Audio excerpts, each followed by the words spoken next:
welcome to the Daily Word E. Before I get started, I want to thank everybody that subscribed. Like I said before, it's all about building this congregation together, so we all play a part in this, and I just wanted to definitely give a big shout out to those that subscribe. Please continue to do so.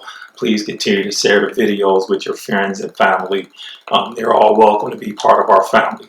So with that being said, I appreciate it. Today's daily word. We're going to talk about the spirits, the seven spirits of God. It's also mentioned in the book of Revelation. We've kind of been on this Revelation series for a little while, and I want to continue it. But today we're going to talk about the seven spirits of God.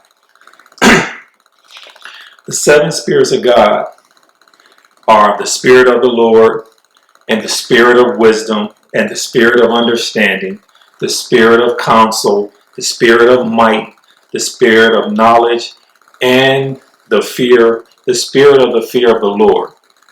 Let's take the Spirit of the Lord, the Spirit of the Lord. If you think about the Spirit of the Lord, just think of it more of if you have that particular spirit, you're going to always want to carry yourself in a way that's acceptable to the Lord. It's almost like you walk this earth in accordance to the Lord's or to God's way. And it's something that's in you natural. So it's one of these kind of things that people who have the Spirit of the Lord in them, they automatically want to do the right thing. They automatically want to walk the proper walk. Even though we are here in this world and all the pitfalls that this world has, the Spirit of the Lord allows for somebody to walk spiritually here and walk in accordance to how God would want you to walk. So just look at the Spirit of the Lord like that. The Spirit of wisdom. Think about the Spirit of wisdom. Wisdom, key word, wisdom. Think about the definition of wisdom. Understanding, knowledge, being able to implement the understanding, or being able to discern between multiple things to come up with the best thing, or come up with the best plan, or be able to explain certain things in a way that others get it.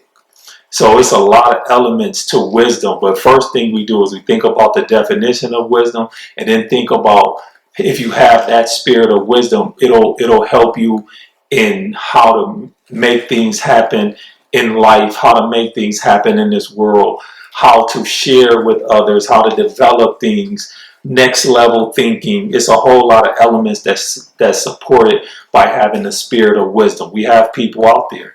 We have people in this world that actually has the spirit of wisdom. And you know how you can tell those people? Those are the ones that people come to a lot of times and ask for help, or ask for guidance, or ask for instruction on particular things. And a lot of times, as we get older, you know how they always say, we get older, we get more wiser.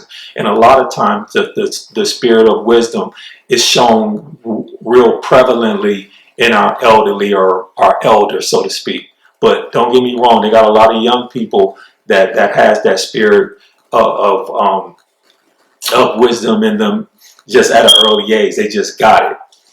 You ever heard someone say something like, wow, that kid act like they grown?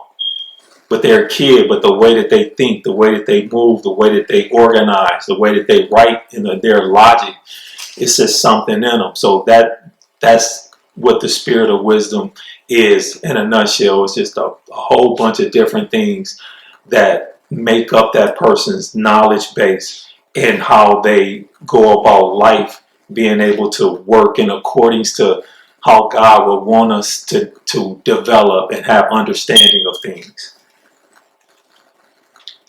There is a spirit of understanding mentioned in that, even though kind of wisdom and understanding, they kind of are connected to some degree. But you can have wisdom, but might not have understanding. In other words, there's people out there that can solve complex math problems. They have wisdom to be able to do that. But if you ask them, do you understand that complex math problem you just got the answer to? They might not be able to understand how they got it. Just to them, with their knowledge base, they formulated put the math equations together, and they did it in a way to where they got the right answer. But they don't understand how they got the right answer. It's people like that. But I'm using that as an example, and why under the spirit of understanding is a special kind of spirit as well. If you have the spirit of wisdom and tangent with the spirit of understanding, that's an unbelievable combination to have. As a matter of fact, I think King Solomon was one, and I think he was given an opportunity of he can have a wish or was something that will be given to him if he asked for it, and the thing that he asked for was for wisdom. And because of the fact he asked for something, he didn't ask for a material thing or some other thing, worldly thing. He asked just for wisdom. And with him, he received everything: the knowledge, the spirit of wisdom, the spirit of understanding, the spirit of the Lord, the spirit of counsel, might, and the fear of the Lord. That's another spirit, the spirit of the fear of the Lord. And a lot of times when people hear the fear of the Lord, the first thing many people think it's a negative to have a fear of the Lord, the spirit of the fear of the Lord. When in actuality, it's just basically you have so much respect and so much love for him. Just the term fear of the Lord comes into play because you don't want to disappoint. Like, you just want everything so perfect. You want to do everything right, that the Lord will be pleased with you. And when you have a fear of the Lord, so to speak, it's just that you want to do everything in accordance to the Lord so he can always be happy for you. And that's a good thing to have, because if you have a fear of the Lord, when you walk in this earth, you're going to do things in accordance to pleasing him and not necessarily pleasing yourself, which is very important. We have the spirit of might.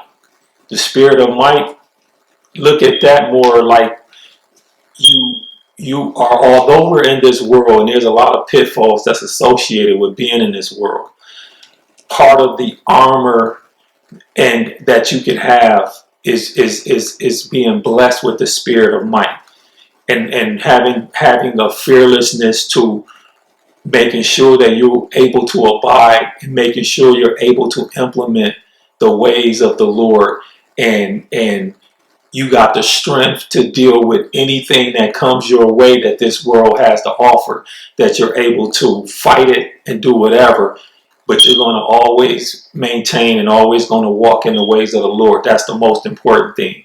You're not going to cater, I'm being persecuted by these people, let me just give up, let me lose my faith, let me conform to the world. So when you have all of these spirits, or if you have particular spirits that you might be blessed with, whether it's the spirit of the Lord, spirit of wisdom, spirit of understanding, spirit of counsel, spirit of might, spirit of knowledge, spirit of the Lord, the spirit of the fear of the Lord, just having all of these, it's unbelievable to be blessed with all of these. But many of you might just get one of those. Some of you might not get any of them.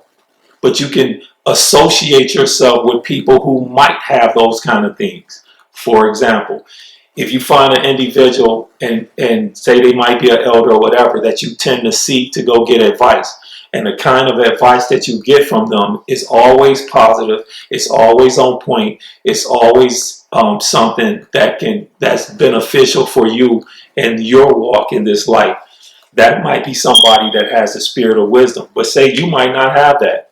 But that's another thing too. Those people who are blessed with these different spirits of God, that part of the responsibility with that is to make sure that you share that gift and be able to do things and help others in need.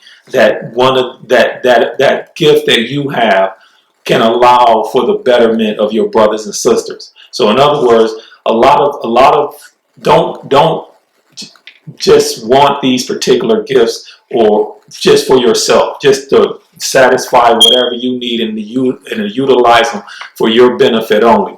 That's not what it's for. When you're blessed and have these particular spirits, you need whichever one you have. You can have multiple ones, or you can just have one. Like I said, the job of that is for you to help your brothers and sisters so that they can maneuver in this world properly and safely, and then still be able to have a good life here. And you can assist in that. And like I said, for those who may not have that, it's nothing wrong with searching out those that do have it. And then you can tell if it's right or wrong. Somebody's steering you the right way. If you're someone of God, you're someone of Jesus. When someone is communicating with you, always remember it's a feeling, it's a spiritual thing, it's a connection. And you know when you're being stirred the right way and when it's not right. But, and I say this because I don't want you just to walk around, I'm seeking someone with wisdom, or I'm seeking someone with knowledge and understanding or whatever. Yes, you should do that, but do it in a way, not in a desperate way, but do it in a natural way. And hopefully, because there's a lot of people out there like that, so hopefully you'll encounter one that'll be able to manifest some of what they learn and what they have in them onto you. So just wanted to talk about that a little bit, the seven spirits of God. Like I said, and it's mentioned in Revelation as well. Talk to you soon. Thank you. God bless.